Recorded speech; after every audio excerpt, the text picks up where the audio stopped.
যাকে কেন্দ্র করে ঘুরে ঘুরে আমরা ক্লান্ত হই, অথচ তার কেন্দ্রে আমাদের ঠাঁই জোটে না। পৃথিবী যেমন খুব সহজে কাউকে কিছু দিয়ে দেয়, আবার কাউকে অনেক কাঠখড় পোড়ানোর পরেও সিকিভাগও দেয় না। এটাই হচ্ছে জগতের বৈষম্য। চাইবেন বলে যে তা আপনার অধিকারে আসবে, এই একান্ত ভাবনা মস্তিষ্ক জুড়ে রাখাটা অনর্থক। তবে হ্যাঁ, আশা রাখতে পারেন, কারণ মানুষ আশায় বাঁচে। পাওয়ার আশা নিয়ে ভালোবাসতে গিয়ে মানুষের দুঃখ বাড়ে। যে পেতে চায়, নাও পাওয়ার অপ্রাপ্তি তাকে কিভাবে ভালো থাকতে দেবে? স্বাভাবিক, তাই তো। এজন্যই বোধহয় শব্দ সাজিয়ে গলা উঁচু করে বলতে ইচ্ছে হয়, জীবনে বাঁচতে গেলে চাহিদা কমিয়ে দিতে হয়। যার চাহিদা যত কম, তার ভালোবাসা প্রাপ্তি তত বেশি। জীবনে অনুশোচনা বোধের পরিমাণটা যতটা পারা যায় কম রাখতে হবে। যত অনুশোচনা, তত ভোগান্তি। ছোট্ট জীবনকে নিজ হাতে জটিল করে তোলাটা কি মানানসই? জীবনে বরং বিশেষ বিশেষণ টানুন। এক ভালোবাসায় দুঃখ না বাড়িয়ে বরং ভালোবাসা ছাড়া বাঁচুন।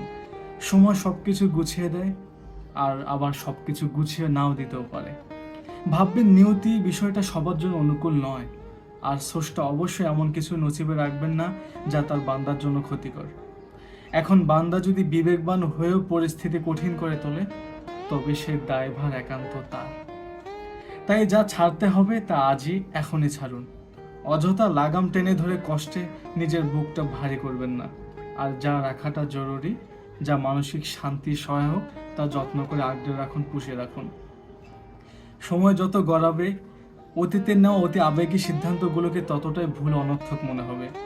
যেটা 10 দিন পরে করা উচিত ছিল, সে অনুভূতিটা আজ জাগিয়ে দিয়ে নির্ধারিত নিয়ামতটা ফুরিয়ে 10 দিন পর গিয়ে অনুশোচনা বোধের জন্ম দেওয়াটা ভীষণ বোকামো। নিয়মের বাহিরে গিয়ে আসলে ভালো থাকা যায় না।